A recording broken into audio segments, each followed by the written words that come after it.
Introduction. Father, this park is so beautiful. It has so many swings and rounds to enjoy. My friends also come here daily.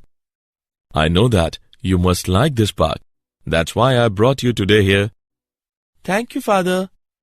Most welcome, son. Suddenly, earthquake occurs. Are you all right, son? Yes, Father. I'm okay. May I ask you something? Yes, sure. How earthquake occurs? And how can it produce so much destruction? When sliding of the plates occur in the interior of the earth, it causes earthquakes. The shock wave from this sudden movements come to the surface. These waves move along the earth's surface and cause most of the damage. Okay, Father. Now I got the point. And I want to know more about these waves. Okay, son. I will tell you. Children, today we will study more about the wave.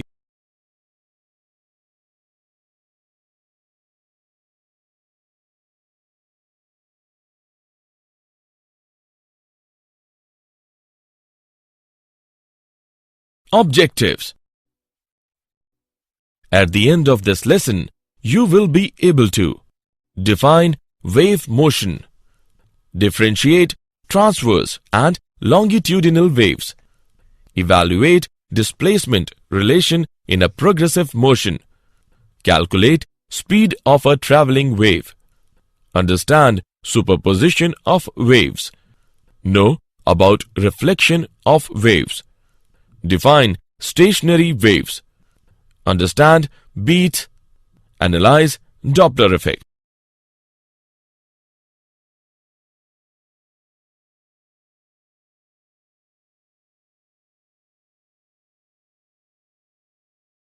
Definition. By means of waves, transferring of energy is possible without bulk motion of matter. Wave motion may be defined as a form of disturbance which is due to the repeated periodic vibrations of the particles of the medium about their mean positions, and the motion is handed over from one particle to the other without any net transport of the medium.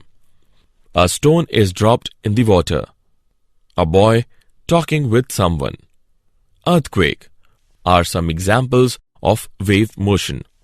In this chapter, we shall study about mechanical wave motion.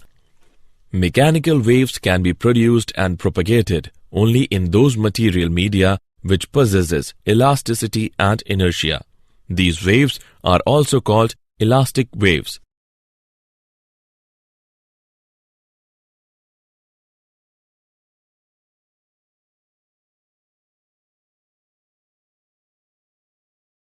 Transverse and longitudinal waves.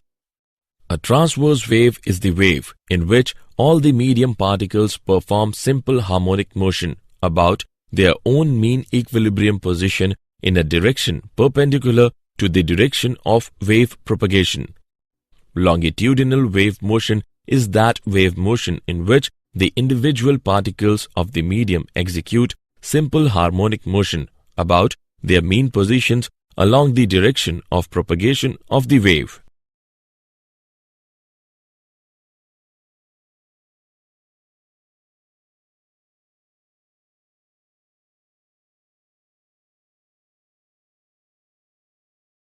Transverse and longitudinal waves. Let's make difference between transverse waves and longitudinal waves. Number 1. In transverse waves, the particle of the medium vibrate at the right angles to the direction of propagation of the wave, whereas in longitudinal waves, the particles of the medium vibrate along the direction of propagation of the wave. Number 2. The transverse waves travel in the form of alternate crests and troughs. One crest and one trough constitute one wave, whereas the longitudinal wave travel in the form of alternate compressions. One compression and one rarefaction constitute one wave. Number 3. Transverse wave can be formed in solids and on the surface of liquids only, whereas longitudinal waves can be formed in any medium. Number 4. When transverse waves propagate, there are no pressure changes in the medium. But when longitudinal waves propagate, there are pressure changes in the medium. Number 5. Transverse waves can be directly represented by a sine curve, whereas longitudinal waves can be only indirectly represented by a sine curve. Number 6. Transverse waves can be polarized, whereas longitudinal waves cannot be polarized.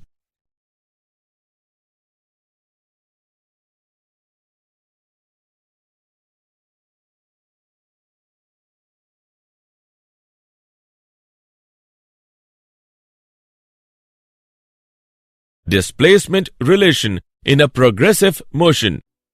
A displacement time function at every instant gives the shape of the wave at that instant. It also describes the motion of the constituent of the medium at that location.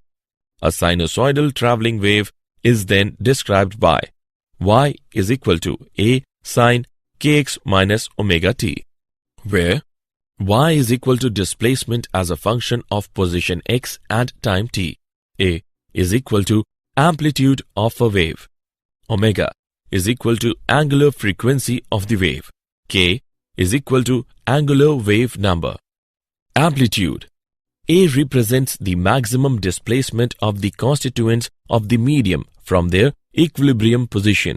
It is called the amplitude of the wave. Wavelength. The minimum distance between 2 points having the same phase is called the wavelength of the wave, usually denoted by lambda. For simplicity, we can say that the wavelength is the distance between two consecutive crests or troughs in a wave. Period. The period of oscillation of the wave is the time it takes for an element to complete one full oscillation.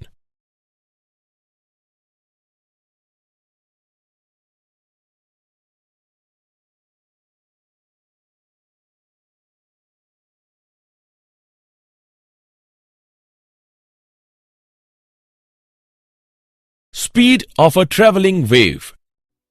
A general relation for all progressive waves is given by v is equal to lambda upon t. In the time required for one full oscillation by any constituent of the medium, the wave pattern travels a distance equal to the wavelength of the wave. Speed of a transverse wave on stretched string. Suppose a string is stretched between two rigid supports. If the string is slightly disturbed by plucking, it is observed that a hump travels with a definite velocity along the length of the string. The velocity with which the hump travels depends on the tension and mass per unit length of the string. The velocity with which a disturbance travels on a stretched string is given by C is equal to under root T upon mu, where T is equal to tension in the string. Mu is equal to mass per unit length. Now, a string fixed at one end is stretched by hanging a weight from its other end. The tension in a string is related to the elastic property and inertia of the string. On stretching, the velocity is given by C is equal to under root T upon pi r square rho. Here, r is equal to radius of the string. Rho is equal to density of the material. Speed of a longitudinal wave. The velocity of propagation of a longitudinal wave depends on the elasticity and density of the medium. Wave velocity is equal to under root elastic modulus upon density.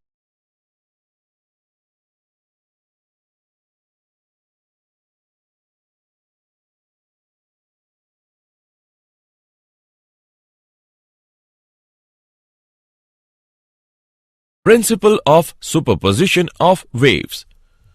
Principle of superposition of waves states that the displacement due to a number of waves acting simultaneously at a point in a medium is the vector sum of the displacement vectors due to each one of them acting separately. Let us take an example. Consider two pulses approaching each other. When the pulses cross each other, they combine to produce a resultant pulse. After crossing each other, they again begin to travel independently as if nothing had happened. This gives rise to the following three important cases of superposition of waves. Number 1. Two waves of the same frequency move with the same velocity in the same direction. This gives rise to the phenomenon of interference of waves. Number 2. Two waves of identical frequencies and amplitudes travel along the same path with the same speeds in the opposite directions. This gives rise to stationary waves. Number 3. Two waves of slightly different frequencies moving with the same velocity in the same direction gives rise to the phenomenon of beat.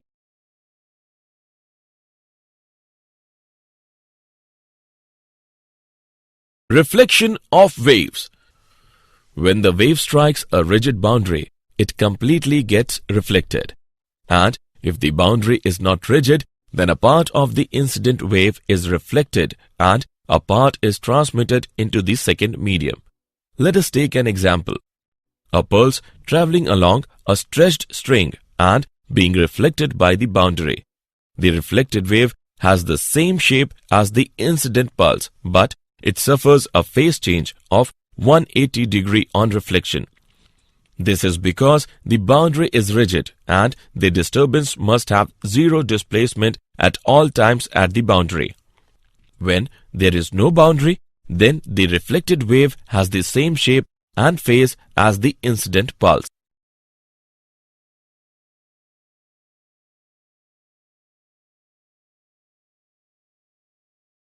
Stationary waves. The resultant wave formed by the superposition of two similar progressive waves traveling in the opposite direction is called a stationary wave. Antinodes. At some points, the displacement is always maximum compared to other points. These points vibrate with maximum amplitude and are called antinodes. The separation between successive antinodes is lambda by 2. Nodes. At some points, the displacement is always zero. These points, which are always stationary, are called nodes. The separation between successive nodes is lambda by 2. It is observed that the separation between a node and adjoining antinode